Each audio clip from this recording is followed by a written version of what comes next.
দেখো বন্ধুরা, আমার মা একটা বাজার দিয়ে কাঁঠাল কিনে নিয়ে এসছে। এই কাঁঠালটা নিয়ে যে 150 টাকা দাম।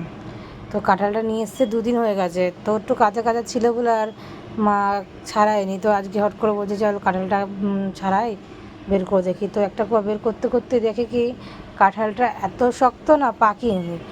চাকুতে কেটে কেটে বের করছে। কিন্তু কি বলবো বন্ধুরা, যখন কাঁঠালটা আর কি মা বের করলো খেলাম, এতটাই মিষ্টি ছিল না, বলার মতন না।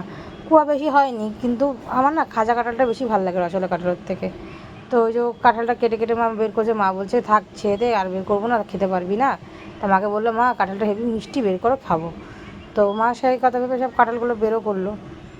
তো ওই কাঁঠাল তো খেলাম, খেয়েছি অনেকগুলো, 4-5 কোয়া আমি ভালোই খেলাম। তো আমার খাজা কাঁঠাল খুবই ভালো লাগে। তো আমার ভালো লাগছিলো খেতে, তো খেয়েছি। খেয়ে আর যাবো কোথায়, পরের দিন তো সেই কি পেটে ব্যথা, আমার একটু পেটে সমস্যা আছে। তো কাঁঠাল খেলে, পেয়ারা মাখা টাখা খেলে না আমার গ্যাসের প্রবলেম আছে, তো সমস্যা হয়।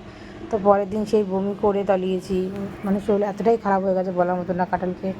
কিন্তু কাঁঠালগুলো খেতে এত ছিল না, বলার মতন না, দারুণ লেগেছিলো। তো মা কাঁঠালটা বের করছে, তা আমি আর একটু ভিডিও করে নিলাম যে কাঁঠালটার অবস্থা কী।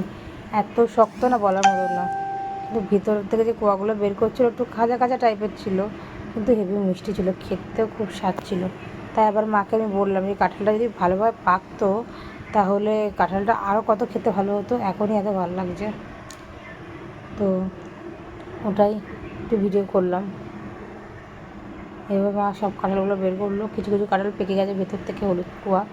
আর কিছু কিছু কোয়া আছে শক্ত একদম, কিন্তু খাওয়ার মতন, খাওয়া গেছে। খুব সুন্দর খেতে লেগেছে, আমার কাছে খুব ভালো লেগেছে। আর কারা বন্ধুরা আমার মতো কাঁঠাল খেতে ভালোবাসো, আর আমাকে অবশ্যই কমেন্টে জানাবে। আমি তো ভাজা কাঁঠাল ভালো লাগে, আমার রসগোল্লা কাঁঠালটা খেতে ভালো লাগে না, কেমন দুধ লাগে, ভালো লাগে না খেতে, ঘৃণা লাগে বলতে পারো। তো রসগোল্লা কাঁঠালটাই ভালো লাগে আমার। আর আমাদের বাড়িতে না গাছ ছিল, আমাদের ঘর করার আগে মানে বাড়ির পাশে গাছ ছিল, আমাদেরই গাছ।